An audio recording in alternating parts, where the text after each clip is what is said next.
I always felt like I was a rebel child and went against the grain too. So that was kind of the foundational piece of it all. If I would have to point it towards like a character trait, so to speak. Um, but the second portion of it all, just uh, I knew I had aspirations of a certain individual that I wanted to become, right? And I kind of already had like a sense in my mind of like where I want to be and everything, so to speak.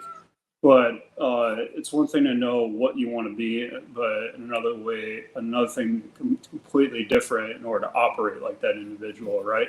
Hmm. And as I started to uncover like what I now success is defined by a shit ton of metrics, right? But for myself and everything, I look at entrepreneurship in particular as the success metric for myself in one aspect of my life, right? And so it's funny though because entrepreneurship transfers into all aspects of your life, personal, professional, and everything in between. Um, but really, the entrepreneurship journey just started because I've always had chips on my shoulder. I was saying chips on your shoulder, cash it in, and just wanted to get into the uh, premise of having my own business, uh, having freedom. Funny, I thought I'd have Can I more can I freedom. Yeah, can I dig into something? You yeah. said you were a rebel child, Hmm. and I was also. I don't know if I thought I was rebelling, but I certainly was. I think disruptive. Hmm. What was rebellious? What was rebellious in nature about you when you were young? Because I think most entrepreneurs have some kind of willingness in them to go against the grain and create something that's new. Hmm. Yeah. So tell me about your rebellious nature. Well, I mean, I think it stems from just a sense of, I mean, confidence and pride, if I'm being honest, of I don't want anyone to set the tone or the standard other than myself, too, right?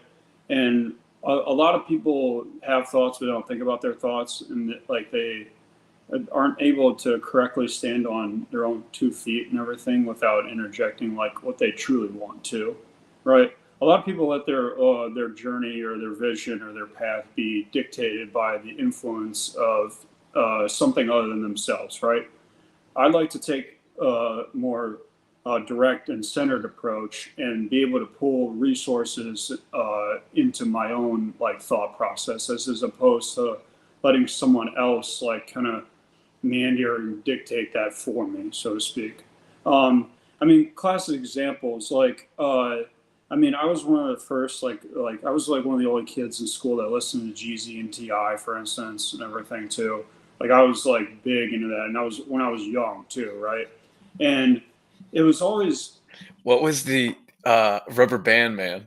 Ti, yeah, Ti, yeah, and it just stuff like that, and just I mean, it was more than just one thing too. But the overall takeaway was I wasn't looking for approval, and I it's one thing to say I wasn't looking for approval, but it's another thing to act, maneuver, and talk like it as well too. And I did both, right? And so uh, now, did I have everybody agree or like me and everything too? But no, but I was okay with that too. You know what I mean?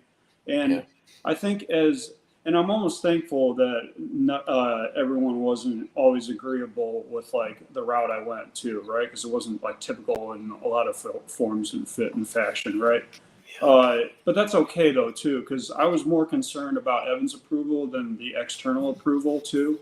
And I think that premise right there, I think is something that a lot of people hear, but they don't take true value in.